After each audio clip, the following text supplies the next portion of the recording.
toman Sintrón y por lo tanto aumentan el riesgo global de sangrado. Y hay que tener precaución. No es que estén contraindicados, simplemente tener precaución a la hora de darle antiinflamatorios a pacientes que toman Sintrón. Se dice generalmente que es el Voltaren o el Relief, aquellos antiinflamatorios que menos alteran el Sintrón. Los pacientes con el que toman antiinflamatorios deben tener cuidado con pacientes que son hipertensos porque sí que le pueden provocar un chute de hipertensión arterial. Es muy rara la crisis hipertensiva, pero sí un descontrol de la hipertensión, que el paciente lo nota y que muchas veces es una causa de suspensión de tratamiento. Y luego los antiinflamatorios pueden desencadenar insuficiencia cardíaca en pacientes con cardiopatía isquémica o pacientes que tengan disfunción sistólica y por lo tanto deben evitarse. ¿Cuántas veces habéis visto ancianitos que ponen antiinflamatorios y se le hinchan las piernas por efecto de edema, pero otra vez eso es claramente una insuficiencia cardíaca? Y por lo tanto los antiinflamatorios son en general fármacos que solemos evitar en pacientes mayores. Respecto a los COX-2, que supuestamente son 100, 200 veces más selectivos del COX-2 y el riesgo de sangrado es menor, pues su uso no se ha generalizado por el famoso riesgo cardiovascular. ¿De acuerdo? De hecho, algunos se retiraron del mercado. Entonces, su uso no se ha generalizado. Entonces, la indicación generalmente del COX-2 es para pacientes con riesgo, con antecedentes de hemorragia digestiva, con alto riesgo de sangrado, pero con perfil cardiológico bajo, ¿de acuerdo? Y cuando ha fallado el paracetamol, ¿de acuerdo? Respecto a alguna indicación, pues lo que se ha dicho del Relief y el Voltaren, pacientes con Sintrón, dicen que el sulindaco es menos nefrotóxico, ¿de acuerdo? Y evitar, eso sí, la indometacina. La indometacina es uno de los antiinflamatorios más potentes que tenemos. De hecho, a la hora de decidir o no un paciente con espondilitis si le vamos a poner terapia biológica o no, ha tenido que pasar por indometacina, ¿de acuerdo? A dosis de 50 miligramos cada 8 horas. Pero parece ser que la indometacina, por motivos que desconocemos, acelera el desgaste y la destrucción del cartílago articular. Y entonces, paradójicamente, la indometacina es un antiinflamatorio que no se recomienda en los pacientes con artrosis. Respecto a las infiltraciones, pues es muy de lo que hemos hablado ya, con corticoides, ¿de acuerdo? Infiltraciones con corticoides, veis las indicaciones específicas, pues estaba en la artrosis. Y sobre todo, con inflamación. La artrosis con inflamación, el paciente que tiene artrosis de rodilla y tiene un derrame, filtrale, porque a lo mejor le sucede ese problema, ¿de acuerdo? La risartrosis, que tiene derrame, también le puedes infiltrar, ¿de acuerdo? De hecho, muchas veces con la ecografía, si sabéis si tiene derrame o no, vais a saber si vais a mejorar o no al paciente.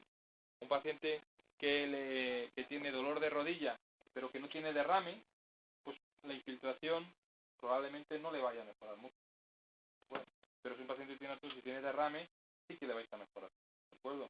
¿El derrame es el signo que identifica la inflamación? Sí. Cuando se dice aumento de partes blandas, etcétera, también es inflamación. Bueno, sí. Siempre que haya derrame, seguro que es claro. La inflamación se puede traducir principalmente inflamación, y se traduce principalmente en derrame articular. Pero la inflamación también puede ser aumento de partes blandas, celulitis, o la inflamación también puede ser una tendinitis, es decir, que no haya derrame articular que tú puedas, pero que sí esté inflamado, ¿de acuerdo? Edema óseo, ¿de acuerdo? No hay líquido, ¿vale? Pero las artrosis con inflamación, todo lo que es inflame, que está inflamado, todo lo que es inflame, y entonces en este caso cuando hablamos de inflamación, principalmente hablamos de derrame, ¿de acuerdo? El corticoide es igual que para partes, ¿de acuerdo? Y la misma recomendación. Las contraindicaciones y los efectos secundarios también son los mismos que vimos para las partes blandas, ¿de acuerdo? Y un par de palabras sobre el famoso ácido hialurónico, ¿de acuerdo? Pues parece que el hialurónico tiene algo de evidencia, sobre todo en artrosis de cadera y en artrosis de rodilla, ¿de acuerdo? Las indicaciones, pues tampoco quedan muy claras. Ineficacia a los antiinflamatorios, ineficacia a los corticoides. Hay diferentes preparaciones, ¿de acuerdo? Generalmente se infiltra la rodilla y quien se atreva un poquito, sobre todo guiado con eco, la cadera. ¿Por qué? Porque el efecto secundario principal es que no quede el hialurónico dentro de la articulación, que se quede a parte blanda.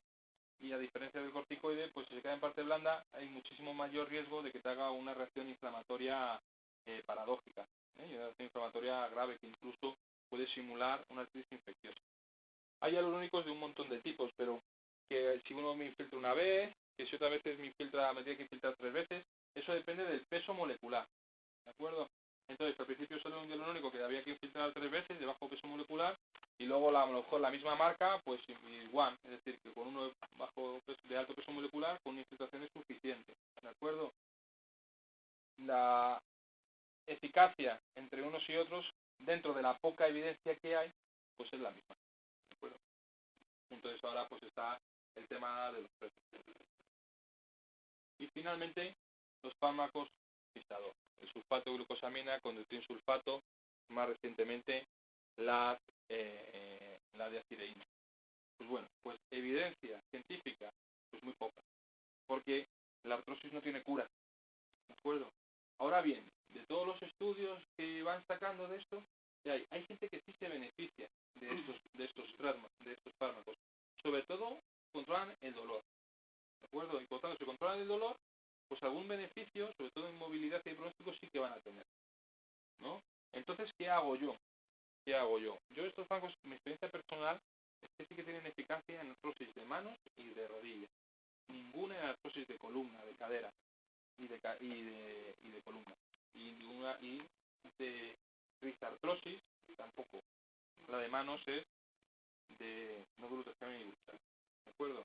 Entonces, lo que yo no digo es, tómate esto durante 3-4 años y ya está. No. Lo que yo hago es seleccionar ese subgrupo. Yo a todos los pacientes que tienen artrosis, que les veo que tienen una sintomatología dolorosa, les pongo Cisadoa 3 meses, 4 meses. Y si ha habido un beneficio real y el paciente te lo cuenta, es decir, desde que estoy tomando eso estoy mucho mejor. Tengo menos dolor, menos rigidez, no necesito, entonces se lo mantengo. Si el paciente no ha notado ningún beneficio, entonces se lo retiro. ¿De acuerdo?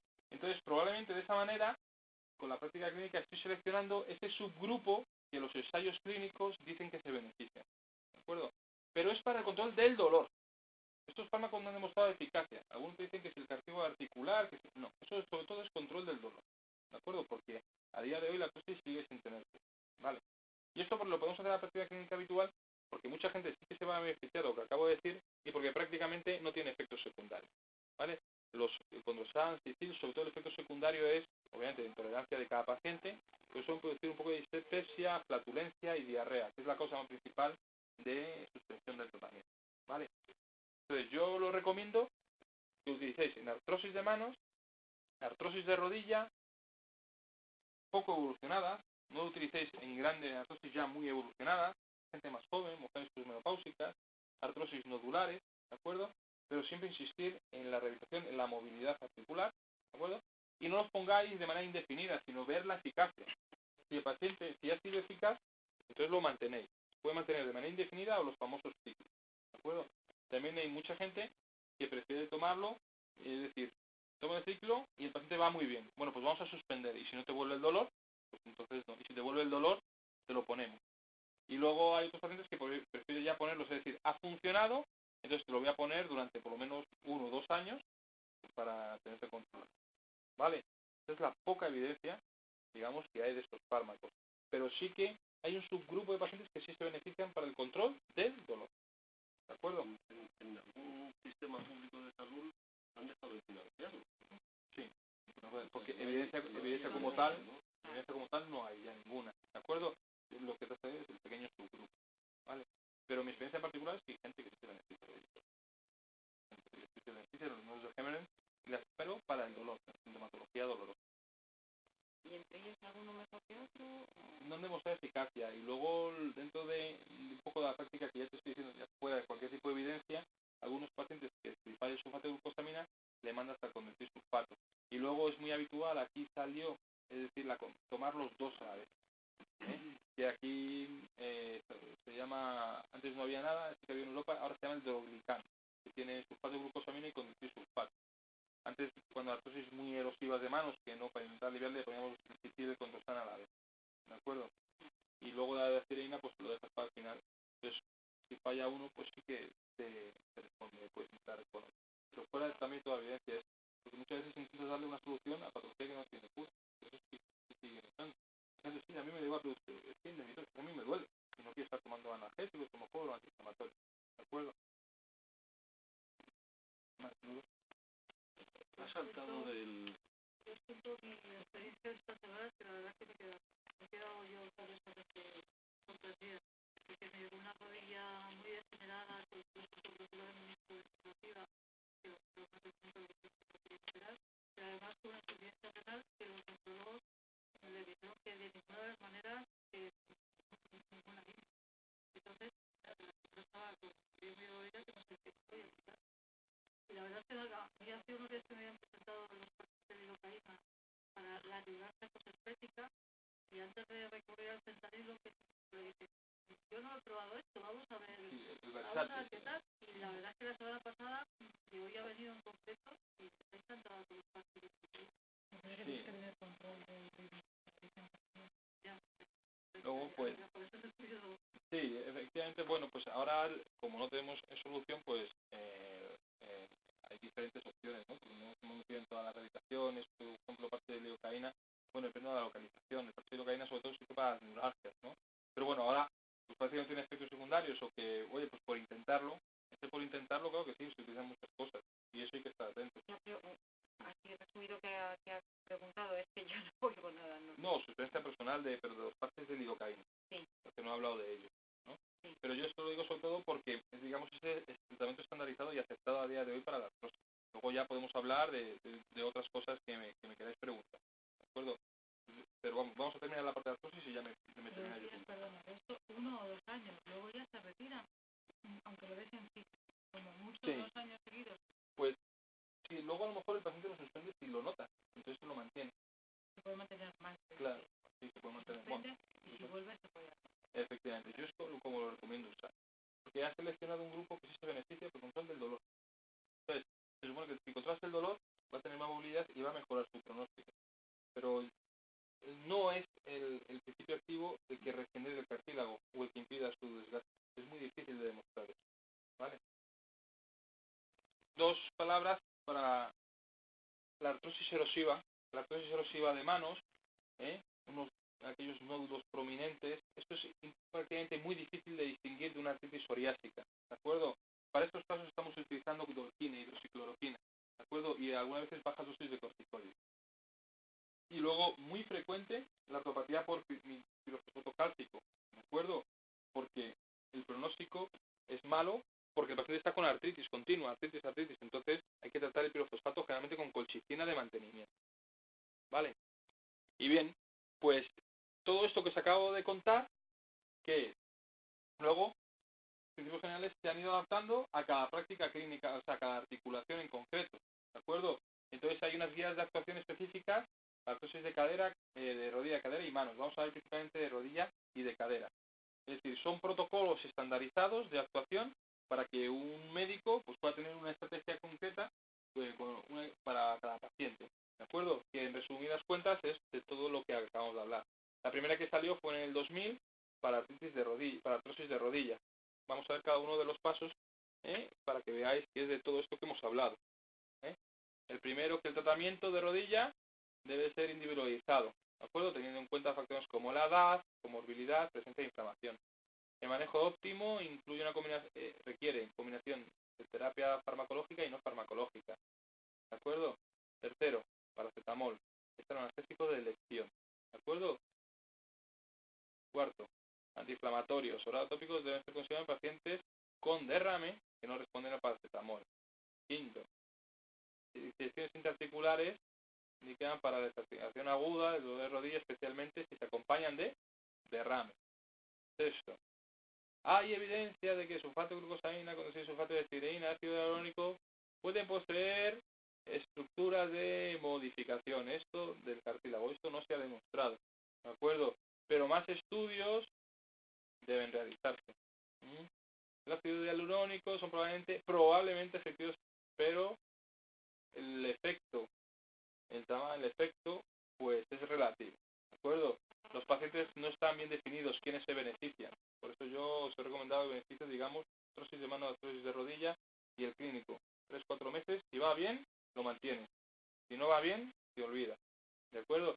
Y aspectos farmacoeconómicos no están bien establecidos. ¿De acuerdo? El tratamiento no farmacológico debe incluir ejercicio regular, etcétera, etcétera. Ejercicio dirigido a recuperar sobre todo la fuerza del cuádriceps en caso de artrosis de rodilla.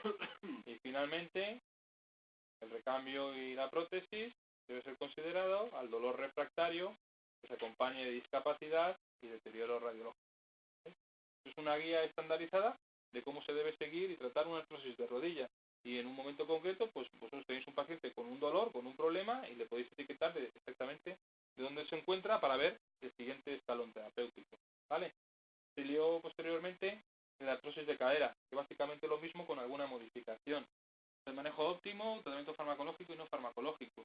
El tratamiento de la artrosis de cadera debería acordar, pues, factores de riesgo y factores de riesgo generales, el nivel de intensidad del dolor, localización y el grado de daño estructural, ¿de acuerdo? Deseos y expectativas del paciente, pues todo esto debe tenerlo en cuenta.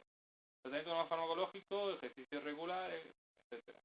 A causa de su eficacia, el paracetamol, ¿de acuerdo? De primera elección. Antiinflamatorios, pues deben estar añadidos cuando el paciente no responde al paracetamol, ¿vale? Y aquí ya añaden lo de los cócteles. Opioides orales, con paracetamol, alternativa. Antiinflamatorios o los costos, ¿de acuerdo? Los ISADOA hace más o menos lo mismo.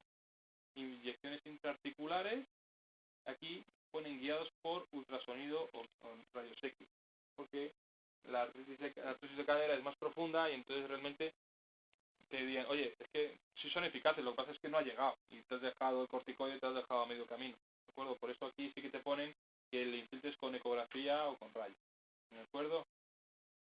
Aquí ponen la osteotomía, es decir, una cirugía previa al recambio protésico completo, ¿vale? Y luego finalmente el recambio completo, ¿vale? En fin, el mismo patrón de actuación, ¿vale? Que es lo que un poco que es el resumen del tratamiento de la artrosis que luego debéis aplicar pues a cada paciente en concreto, ¿vale? Y esto es lo que yo quería hablar de artrosis y de partes blandas. ¿Dudas?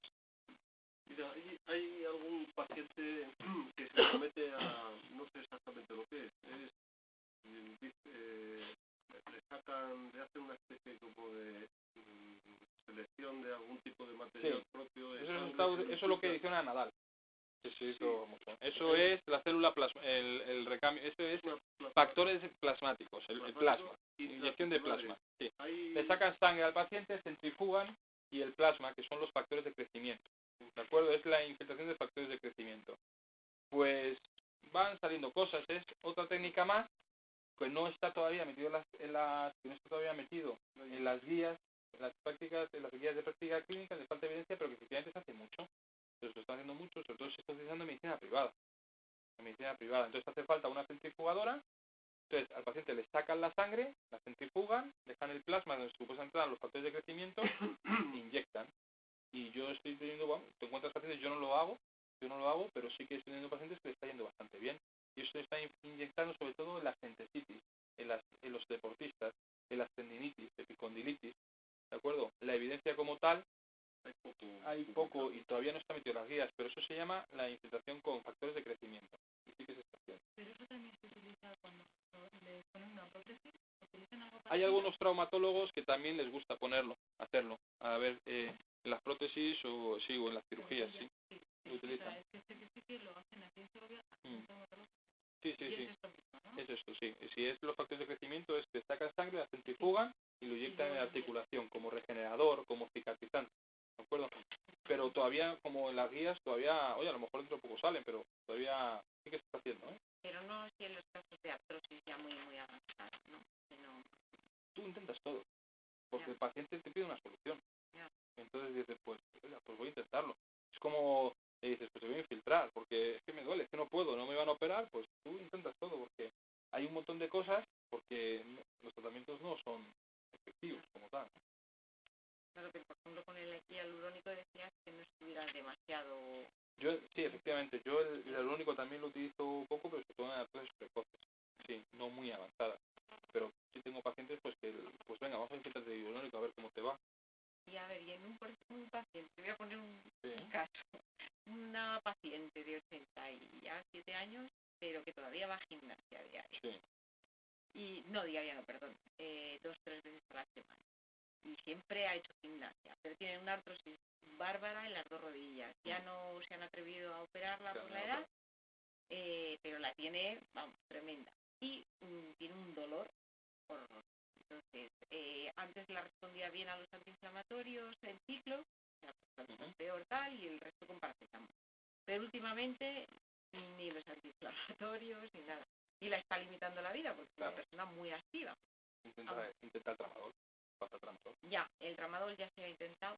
Y tampoco, ¿hasta qué dosis, por ejemplo, hay? El tramadol hasta 300 miligramos al día. Hasta 300, hasta vale. 300, pero, sí. ¿y si no funciona el tramadol, que no ha funcionado? Pues entonces tienes la opción con artrosis graves, sí. limitantes, puedes intentar con opioides mayores, puedes intentar ponerle opioides mayores, con muchísimo cuidado, porque con 87 años se puede producir. Pero si has estado tomando 300 de tramadol, la posibilidad luego de que te haga un efecto secundario, pues es menor, ¿de acuerdo? Puedes intentar con opioides menores.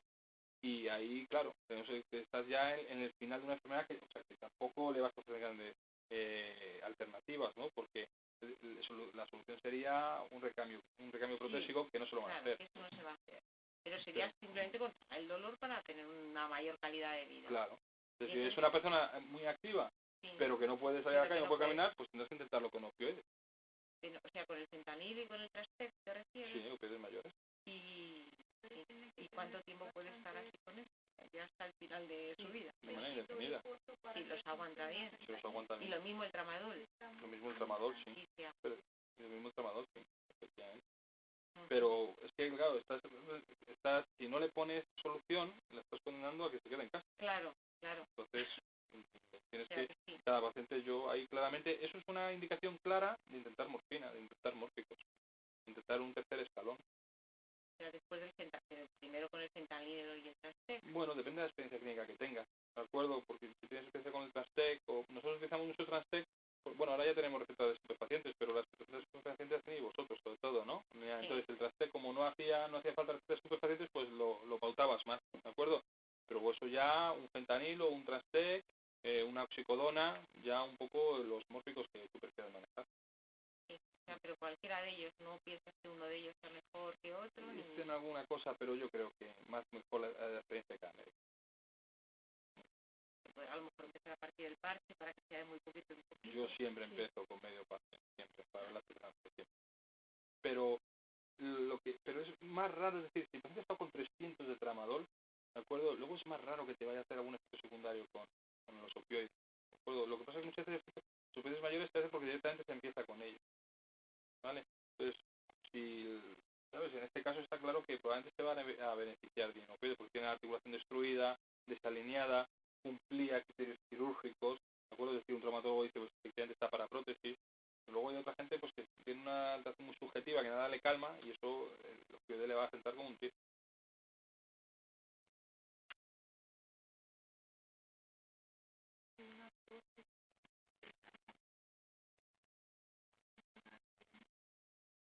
Es la indicación, una de las indicaciones. Sí. Lo que pasa que pues, a lo mejor prefieres infiltrarla porque el paciente tiene insuficiencia renal, es hipertenso, a lo mejor prefieres probar primero un poquito de corticoide. Pero la estudio inflamatoria es una de las indicaciones del antiinflamatorio.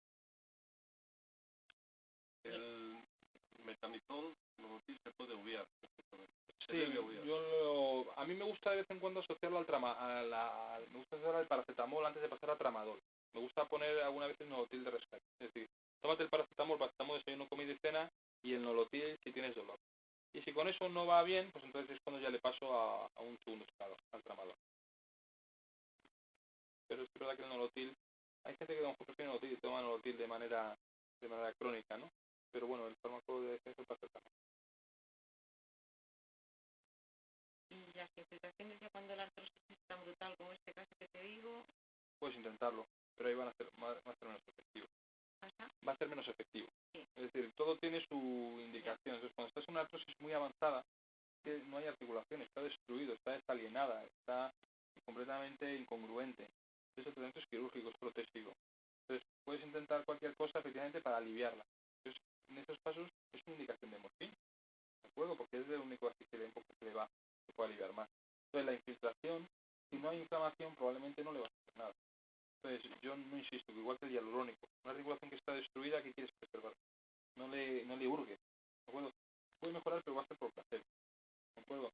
Es una articulación que está destruida, ¿para qué le va a estar por el corticoide? ¿Está inflamada? Sí, pero si no, si va a mejorar va a ser por placebo, porque la articulación está destruida. Entonces tú lo que quieres, controla el dolor. Sí. Porque si controlas el dolor, te va a mover. Si se mueve, va a estar mejor. Y si necesitas mórficos para controlar el dolor, pues con las indicaciones generales del manejo de mórficos, pues te lo pones y ya está. Subir escaleras a una persona así, Por lo que más le molesta. y ya. Es decir, la artrosis de rodilla, pues la primera manifestación es que no ¿Pero puedo subir. todavía le perjudica más o...? La va a perjudicar, entonces dile que la Junta de la Comunidad ponga el ascensor. Pues, entonces ya sí que te la carga, ya dice, ya la derrama y ya le va a doler ya todo. Es un municipio de Segovia, sí. Aquí en Segovia lo de las escaleras y lo de las cuestas le lleva muy mal. ¿Vas a hablar de las microcristalinas o ya...? No lo tengo puesto ahí, no lo tengo en microcristalinas, la gota. Entonces Es que hay tantas pautas. La tape gotoso. Claro, entonces yo de agota, sí, la verdad que no lo he puesto, pero vamos, lo resumo básicamente cómo se trata la gota. Luego si alguna vez hacemos una charla de gota, y además están como locos los de la de Nuri, están por el loco con el tema de la gota, vamos. La gota, tratamiento de la gota. Una cosa es el tratamiento del brote agudo, y luego otra cosa es el tratamiento de la hiperuricemia a largo plazo y que el paciente no tenga brote, ¿de acuerdo? El brote agudo de la gota se trata con antiinflamatorios y colchicina. Y en los casos, y los dos. Eso es, los dos juntos. Eso es. Obviamente, luego moderas el tratamiento según la gravedad. Oye, si tiene un poquito de podagra, pues no le pongas todo el mogollón. Entonces, pues ponle solamente colchicina o un poquito. ¿Vale? Si tiene una poliartritis severa, es que a lo mejor tienes que poner corticoides. ¿De acuerdo? Pero una cosa es el tratamiento del brote agudo. Entonces, el brote agudo es colchicina, antiinflamatorios y corticoides. ¿Qué dosis? La colchicina, 1 miligramo cada 4 horas hasta que decide el brote y tenga diarrea, eso no sé, nadie sabe quién lo escribió, quién fue el pope que escribió esa y que se ha mantenido. Eso no se hace. ¿De acuerdo? La dosis habitual de colchicina, y apuntároslo, es un comprimido cada 8 horas durante 2 o 3 días. Un comprimido cada 12 horas durante 2 o 3 días y luego un comprimido de mantenimiento. De mantenimiento, no se suspende, de mantenimiento. ¿Hasta cuándo? Dice al paciente, toda la vida de momento. ¿De acuerdo? Si el paciente empieza con diarrea pronto, pues que rápidamente baje a 2. Que no espere a los 3 días. ¿De acuerdo?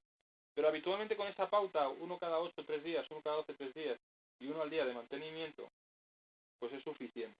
No le pongáis más de 3 colchicinas al día porque probablemente no las tolere. ¿De acuerdo? Junto con la colchicina, el antiinflamatorio. ¿Cuáles son los antiinflamatorios más potentes? Indometacina, naproxeno, diclofenaco. Indometacina 50 cada 8, naproxeno 500 cada 12 o diclofenaco 50 cada 8. Tiene que ser a dosis plena. ¿De acuerdo? Si hay contraindicación por lo que sea de antiinflamatorios, le pones corticoides. Dependiendo de la gravedad, le puedes meter un chuto de celestone en el culete, le puedes poner 15 miligramos de prednisona, 20, dependiendo de la gravedad. Sin alopurinol, sin ningún hiperuricemia. Ahora no te interesa controlar el ácido úrico, lo que quieres controlar es la inflamación. Y una vez que ya al paciente le tienes sin artritis, entonces ya le haces un estudio de hiperuricemia. Le haces un estudio. Y entonces ya le añades el hipouricemiante. Que a día de hoy, antes solamente teníamos el Ziloric, porque quitaron el Probenecid, porque antes había 2 tipos de gota, los hiposecretores y los hipersecretores. Si eliminaba mucho ácido úrico, pues el Ziloric, porque producía mucho. Si eliminaba poco ácido úrico, el Probenecid para eliminarlo. ¿De acuerdo? El Probenecid, como era una sustancia dopante, pues la eliminar, la quitar.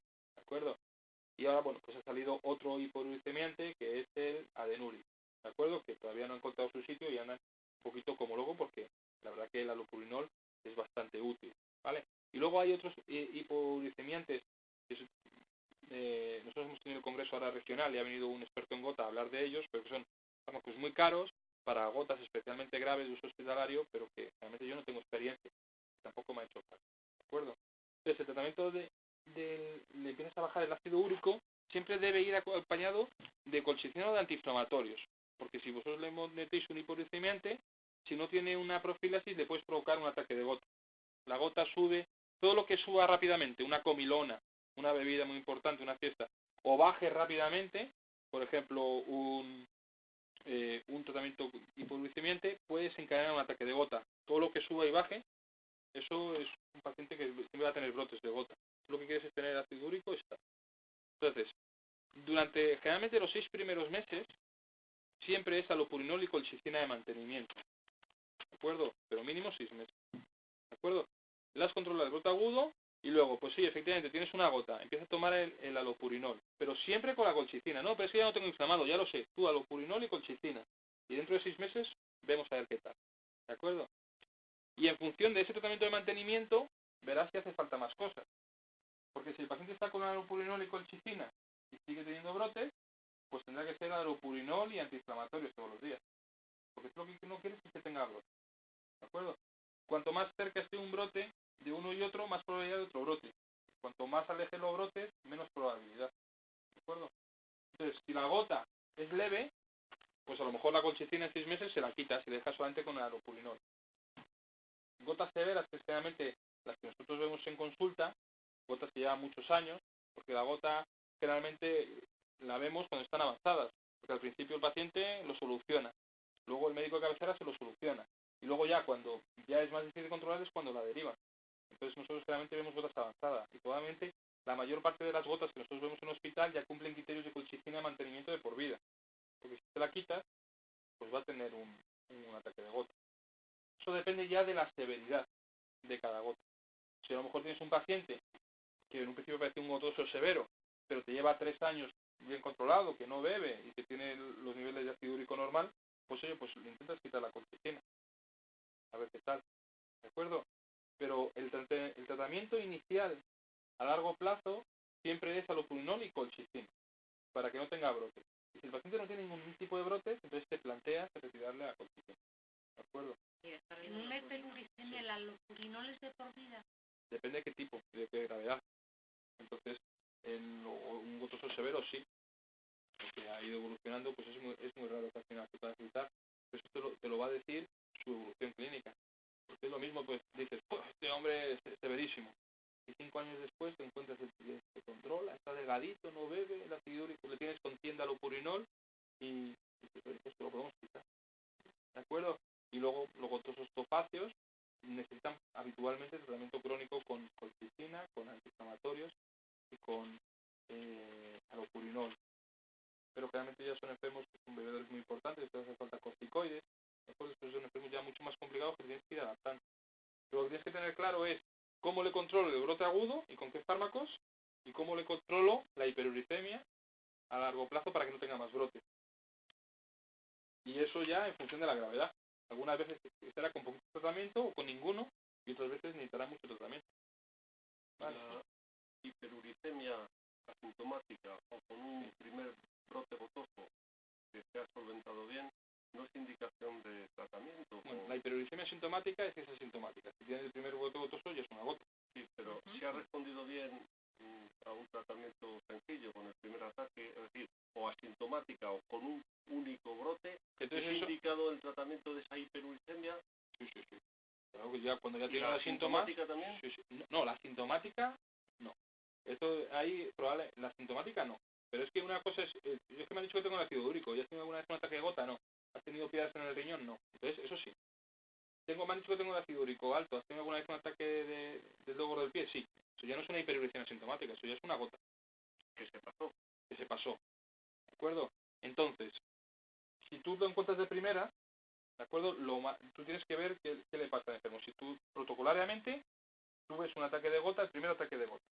Dices, tengo el dedo gordo del pie hinchado. Tengo 25 años. Entonces le dices, y me toma la colchicina y se me ha quitado. La ficha analítica, ácido úrico de 8. Alto. Te vas a tomar el alopurinol con colchicina durante 3 meses. Porque no es muy grave. 3-4 meses. Y dentro de 3-4 meses, bien. Y entonces, como es una gota muy poco grave, pues puedes intentar quitarle la colchicina. ¿De acuerdo? Pero ¿Y el alopurinol? Y el alopurinol se lo mantiene. ¿Sí? Sí, y luego lo puedes ir bajando dependiendo de cómo vaya respondiendo cada paciente. En la práctica clínica, si es un paciente que no te bebe, ¿sabes? Yo siempre digo a los pacientes lo mismo, mire, en reumatología no curamos nada, la única enfermedad curable es la gota. Pero generalmente, como no paran de pimplar, pues no se cura. Pero obviamente, si es un paciente que se cuide, pues a lo mejor el alopurinol no le hace falta. ¿De acuerdo? Eso será como la evolución. Obviamente, tú le vas ajustando a lo largo de los meses, de los años, la dosis. Si lo tiene bien, pues se lo bajo a 200, lo bajo a 100. Y si sigue estando el ácido úrico bien, pues lo bajo a 50. Si sigue estando bien, pues 50 a días alternos. Y si sigue estando bien, pues lo voy a quitar. ¿De acuerdo? Eso ya, como es un problema bueno, pues eso ya vas un poquito de sal y pimienta dependiendo. Pero tú tienes que tener en cuenta en dónde estás. Si es un brote agudo o si es un tratamiento a largo plazo. Obviamente, si tienes un paciente con alopurinol de 100, pero te está teniendo brotes, entonces no está bien controlado. Tienes que dejarle un tratamiento de mantenimiento. ¿De acuerdo? Yo he tenido una gota hace unos días de un paciente, pero la verdad es que solo se la he tratado con la indometacina. Bien, también. Y bueno, todavía no ha remitido, pero estaba bastante... O sea, no ha remitido del todo, pero Claro. está muy bueno, ya está Que muchísimo si mejor. haces una combinación, va a ser más potente. Claro, tratamiento. no, es que como te estoy oyendo, el mantener ahora la colchicina 6 meses, entonces Claro. ¿qué hago? ¿Se lo meto ahora o...? Claro, mantener colchicina de mantenimiento. Vale. Porque prefiero tener colchicina de mantenimiento a tener indometacina de mantenimiento. No, todos los días. ya no, claro, vamos, Claro. la indometacina, hombre, es que ha empezado hace 7 días, o sea, y ya está mucho mejor y ya le he bajado a una cada 12 horas de indometacina. Pues añade un colchimás de mantenimiento. Colchicina es 1 miligramo, colchimás de 0,5 con un procinético por el tema de la diarrea. Y lo dejas de mantenimiento y cuando se le ha resuelto completamente, le suspendes de inactivo. ¿De acuerdo? Y dejas la colchicina. Mídele los niveles de ácido úrico y cuando esté solucionado perfectamente el episodio y no tenga ningún tipo de molestia, ningún tipo de dolor, introdúcele el alopurinol con la colchicina. ¿De acuerdo? Y luego, es muy raro, ya gotas más graves, es muy raro que con colchicina de mantenimiento te hagan un ataque. Claro, si el paciente con colchicina de mantenimiento te hace un ataque de gota, pues ya es más grave. Entonces, no te va a la colchicina de mantenimiento, tienes que dejar antiinflamatorio de mantenimiento. Con antiinflamatorio de mantenimiento, si tiene un ataque de gota, ya corticoides de mantenimiento. Realmente ya son topos graves, severos. Y si le tienes con el alopurinol y te hace una gota, ¿le quitas el alopurinol en lo que tiene el ataque agudo o lo sigues dejando? Claro, entonces en un principio lo tienes que quitar hasta que veas un poco. Hasta que mejore. Sí, de acuerdo. Pero lo más probable es que estando con alopurinol y que tenga un ataque de gota es porque el paciente está templando, no se está cuidando. Bueno, entonces ya ahí ya entras en ese círculo de, bueno. Fundamentalmente lo peor que la dieta es el tema simplemente del alcohol. Yo generalmente, efectivamente, digo a todos mis pacientes, a ver qué hago, que me vuelvo loco, miro en internet y que si no puedo tomar el tomate, la espinaca, no sé qué, yo digo, mira, deja el alcohol. A ver. Yo digo, deja el alcohol, lo primero, es lo único. Y si dejando el alcohol no conseguimos controlar su ácido úrico, ya vamos hablando de las espinacas. Pero si consigues que deje de beber, el alcohol también es muy social, se acompaña de sobrepeso, de depresión, ¿sabes? Entonces yo generalmente... ¿De qué? ¿Qué? No, la cantidad. Sí, la cantidad. Eso principalmente, porque, ¿sabes? Si un paciente te dice que se toma un whisky el sábado, pues bueno, pero si se toma, ¿sabes? 8 cervezas al día, ¿sabes? Aunque la cerveza tenga menor graduación, pues hay cantidades de alcohol, tanto lo vas calculando, gramos al día. Entonces, yo siempre, si es un paciente que habitualmente son bebedores, ¿de acuerdo? La gota es la enfermedad del exceso, ¿de acuerdo? Entonces, lo primero que dejen de exceder, ¿de acuerdo? Entonces, lo primero que le quito es el alcohol, porque el alcohol se acompaña de aumenta el apetito y del picoteo entre horas. Entonces, yo lo único que le prohíbo. Y le digo, yo le digo, el alcohol y modérate. Porque si no es verdad que se vuelven locos, con lo que pueden o pueden tomar. ¿De entonces, les prohíbo absolutamente el alcohol, es que no les dejo nada, yo digo, ni una gota, pero nada, nada, y luego ya vamos hablando. Pero yo prohíbo el alcohol, porque si no, bueno, le puedes decir, pues le puedes dar una hoja de los fármacos altos de ácido úrico, pero yo principalmente empiezo por eso. Es como funciona yo la práctica, mi truquillo. A partir de qué hiperuricemia sin ataques de gota se da el alopurinol para prevenir los topos y la insuficiencia renal. La hiperuricemia sintomática a día de hoy sigue tal, porque sí que sí, no, pero no se trata. No se trata, aunque tenga un ácido úrico elevado. Lo más probable es que te dé algún tipo de síntoma, pero en un principio la hiperuricemia sintomática no se trata. Si tiene un tenga tos, posibilidad de tener ataques de gota. Ya. ¿Sabes? No es una cosa que se da práctica habitual. Entonces, en un principio la hiperuricemia sintomática no se tiene. No sé. En un principio no. Aunque probablemente los pacientes que tienen hiperuricemia sintomática tienen más probabilidades de luego desarrollar una gota. Bueno, pero en un principio no le des nada. No se lo bajes porque le vas a provocar un ataque probablemente.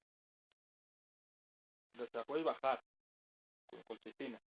También hay gente que no te la voy a tratar y te pongo alopurinol y colchicina y no le provocas nada. Pero ya te has metido que a lo mejor, ¿sabes? Déjalo estar y ya luego ya se ve. Bueno, ¿hacemos un descansito? ¿Sí? ¿De 5 minutillos? ¿O para ahí?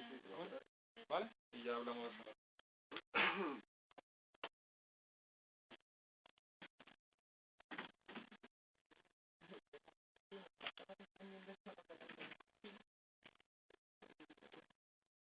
Haría desafío, dice como fármaco de elección el diclofenac, 50-50%. Y de esa como segunda opción, la colchicina. Y como tercera opción, la ciprofloxacina. Pero esto está visto que cada uno tiene su... Cada uno tiene su... Esa es la verdad. Que eso es inevitable.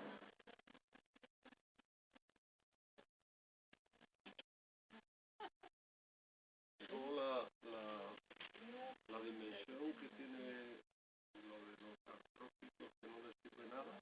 Claro. Y el esquema del paracetamol, más paracetamol, esto no me hace nada. El ibuprofeno tampoco, me sienta mal. El tramadol peor.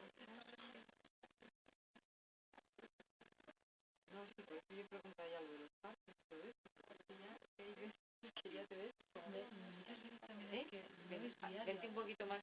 que muchas veces no se toman el paracetamol diario.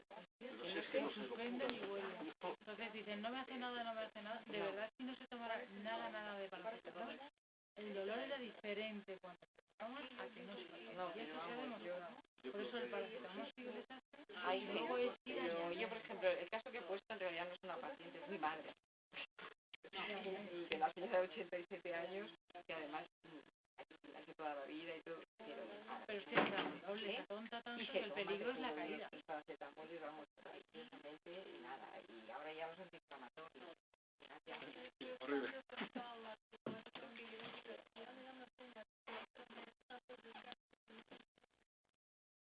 ¿Qué he hecho yo? Por mucho paracetamol que le metas, Sí, claro. ¿Habéis visto el puntero?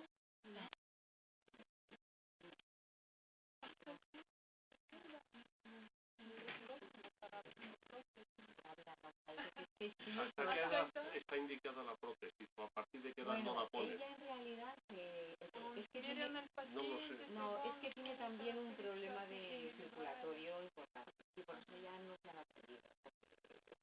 Eran ya las Sabes que para parte hay que tener bastante grasa subcutánea para que funcione. Para gente muy mayor, delgaditos, no va a funcionar. el parche de Trasfecho.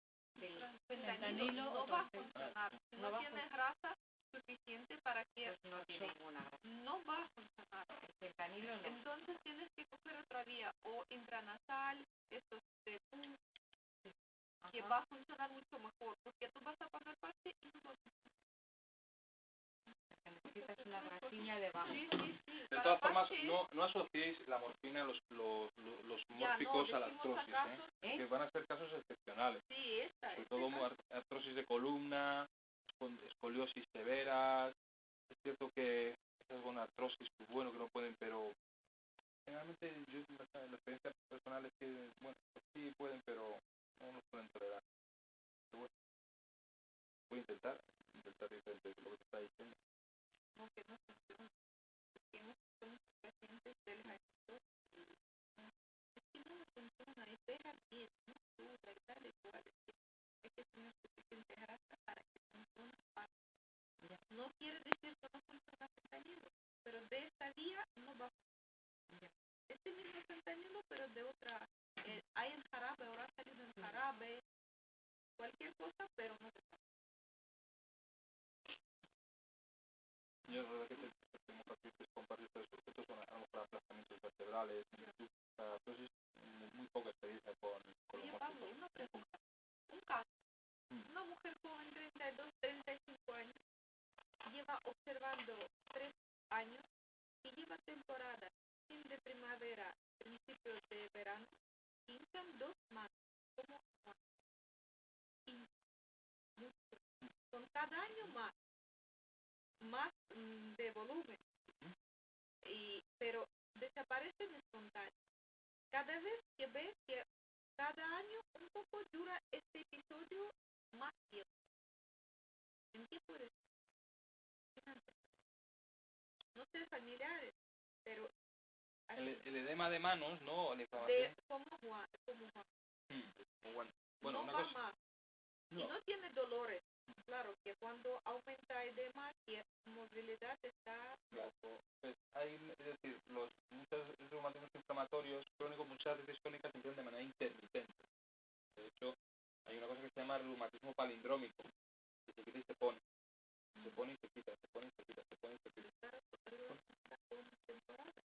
Sí, puede decir. Entonces, hay muchos que empiezan así, que luego acaban siendo una artritis reumatoide, otros que se quedan de manera intermitente siempre. Luego también puede ser como un Raynaud, lo vemos. La enfermedad mixta del tejido conectivo también es mucho de edema de mano. Neopatías, síndromes extrodérmicos, más que artritis es edema. Sensación de edema, ¿no? Inflamación. Simplemente, sí. Pues eso simplemente se vigila, se le pregunta y luego, como ahora vamos a ver, se trata en función de la agresividad de los síntomas. Esto le ocurre de vez en cuando y es una cosa más, pues se vigila y ya está. ¿No? Lo vamos a ver ahora. Bueno, la segunda parte. Esto se me ha quedado. ¿Ya?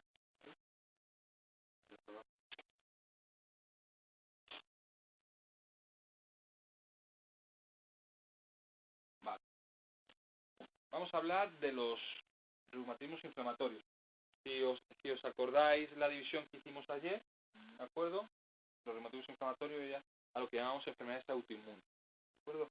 Bien, he querido diferenciar claramente la artritis reumatoide, espondilitis anquilosante, artritis psoriásica o asociada a enfermedad intestinal o artritis idiopática juvenil del resto de estas enfermedades. ¿Por qué? Porque son estas los que son claramente articulares, mientras que el espectro de estas otras es mucho más variado, afectación sistémica, afectación de otros órganos y aparatos, ¿de acuerdo? Pues pueden ser también visto por otros especialistas dependiendo de las afectaciones. Pero estas que sobre todo que tienen en común, pues que producen el cuadro principal es la poliartritis crónica, independientemente de que tengan o no manifestaciones extraarticulares. Y por lo tanto, salvando las diferencias, ¿de acuerdo? Van a cumplir, digamos, un mismo patrón, protocolo de actuación, ¿de acuerdo? Y porque estas son las que principalmente se han beneficiado de los nuevos tratamientos, de los tratamientos biológicos, que es lo que también vamos a ver ahora, ¿de acuerdo? Estas patologías, pues ahora sí se intentan que los tratamientos biológicos, que si valen para esto, que si valen para el lupus, que para las miopatías inflamatorias, el rituximab, pero las que claramente se han beneficiado del tratamiento biológico son estas de aquí, ¿de acuerdo? Las de arriba. Y por lo tanto vamos a empezar a hablar de cómo se tratan los reumatismos inflamatorios clásicos, las artritis crónicas clásicas, ¿de acuerdo? Y en una segunda parte hablaremos de todo esto, del lupus, Sjögren's, esclerodermia, brevemente. Y luego en una tercera parte vamos a hablar del síndrome del Raynaud y de las UVI, ¿de acuerdo? Vale. Este esquema es el de la artritis reumatoide, ¿de acuerdo? Pero salvando las diferencias, repito, salvando las diferencias, me valdría para cualquier tipo de artritis crónica que va a producir inflamación y destrucción articular por una artritis crónica, ¿vale? ¿Qué ocurre? Pues en un momento determinado, dependiendo de una susceptibilidad genética que varía según cada enfermedad, ¿de acuerdo? Generalmente por un factor precipitante que no conocemos, se ha abogado sobre un montón de virus, bacterias, ¿de acuerdo? Se produce una alteración del sistema inmunológico y ataca las articulaciones. Este ataque va a producir una inflamación y esta inflamación se va a producir un acúmulo inflamatorio, con la formación característica de una hipertrofia sinovial o PAN. Esto en la artritis reumatoide y salvando las diferencias en el resto de las artritis crónicas. ¿De acuerdo? Este panus es un tejido pseudotumoral, es decir, que tiene la capacidad de autoperpetuarse, de cronificarse, y es el responsable de la destrucción articular. ¿De acuerdo? Esto es básicamente, esto es lo que ocurre en una artritis reumatoide, pero para que os quedéis con este concepto, lo que ocurre en una artritis crónica. ¿De acuerdo? Perpetuación y cronificación de la inflamación. El panus, en realidad, es un montón de células. ¿De acuerdo? Linfocitos, macrófagos, osteoclastos, fibroblastos, condrocitos. ¿De acuerdo? Pero para que estas células funcionen, para que estas células se coordinen, para que estas células acaben con la destrucción de los gérmenes, de los virus, que en un principio para eso fueron creadas, necesitan unos mediadores celulares o citoquinas. ¿De acuerdo? Estas citoquinas son, al final, las responsables del proceso inflamatorio. Estas citoquinas son fundamentales para nuestras defensas. ¿De acuerdo? Los nuevos tratamientos biológicos son anticuerpos dirigidos contra estas citoquinas específicamente. Son inmunomoduladores o inmunosupresores muy selectivos de estas citoquinas. Los citotóxicos clásicos, metotrexato, pues son citotóxicos, atacan todas las células en general, luego unas más que otras, más sensibles. Las terapias biológicas van contra estas citoquinas, o anticuerpos específicos contra un linfocito específico. ¿De acuerdo? Pues es una auténtica revolución en este aspecto porque están saliendo cada vez pues más fármacos y se experimentan más. ¿De acuerdo? Pero estos son a lo que nos referimos con las nuevas terapias biológicas. ¿Cómo se trata? Lo veremos luego más específicamente. ¿Cómo se trata una artritis crónica? Principalmente artritis reumatoide, pero en general artritis crónica. Bueno, pues como veis, hay dos fases, como la gota había. El tratamiento de control del brote agudo y el control a largo plazo. ¿De acuerdo? Una artritis crónica es una artritis, digamos, que no se quita. ¿De acuerdo? Necesitamos intentar controlar la inflamación aguda. ¿Vale? Pero luego, también es a largo plazo, porque si la inflamación persiste, al final va a destruir la articulación. ¿De acuerdo? Entonces necesitamos controlar los síntomas agudos también, pero luego introducir fármacos modificadores de la enfermedad, que pueden ser los clásicos o las nuevas terapias biológicas. ¿Vale? A propósito del corticoide. El corticoide es muy útil para el control agudo, para desinflamar rápidamente al paciente. ¿De acuerdo? El paciente está cuando te llega, tengo artritis reumatoide, llevo 3 meses, que no me puedo mover y con las articulaciones, pues vamos a meterle el corticoide, rápidamente va a desinflamar. ¿Vale? Y también es un fármaco que ha demostrado que es un modificador de la enfermedad. La gente que toma corticoides, que toman corticoides durante los 2 primeros años de su enfermedad, tiene mucha menos erosiones y mucho mejor control de la enfermedad. Entonces, con el corticoide hay que encontrar un equilibrio entre efectos secundarios. No puedes tener un paciente con 30, 40 miligramos de prednisona, que era lo que ocurría antes, porque no tenías otra cosa. El corticoide es muy bueno para el tratamiento del dolor agudo. Pero luego, claro, como no había cura, el paciente seguía con artritis, al final tenías que subir los corticoides, y luego ya lo que predominaba eran los efectos secundarios. Y luego dejaba de hacer efecto, ¿no? Entonces, hoy en día manejamos mucho mejor el corticoide. Utilizamos altas dosis, a lo mejor dependiendo de la gravedad del caso, de momento agudo, y luego lo bajamos, pero como veis nos cuesta retirarlos, lo mantenemos con dosis bajitas, es lo que nosotros llamamos dosis tolerables, dosis aceptables, ¿de acuerdo? De mantenimiento. Hay unas enfermedades reumáticas que son mucho más sensibles al corticoide. Las enfermedades reumáticas que es más fácil quitar el corticoide, lo ideal es quitarlo, ¿de acuerdo? Pero muchas veces no se puede. ¿Vale? Y luego es muy importante el tratamiento precoz, el concepto de precocidad. El pronóstico de un paciente crónico, de una artritis crónica, cambia cuanto más precozmente introduzcas un inmunosupresor. ¿De acuerdo? Cuanto más tarde se introducir un inmunosupresor, peor para el paciente. Peor su respuesta y peor su pronóstico. Por lo tanto, es importante la precocidad.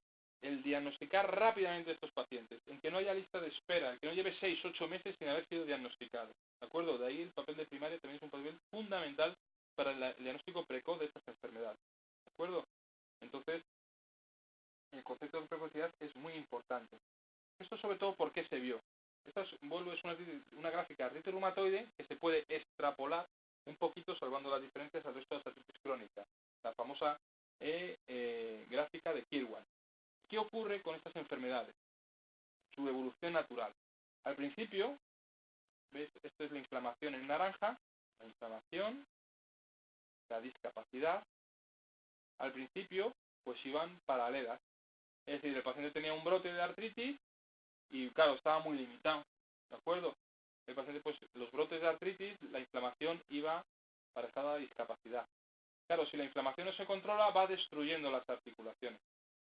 ¿Qué pasaba? Que llegaba un momento, ¿de acuerdo?, en que, aunque hubiera poca inflamación, ya la discapacidad, independientemente, se disparaba.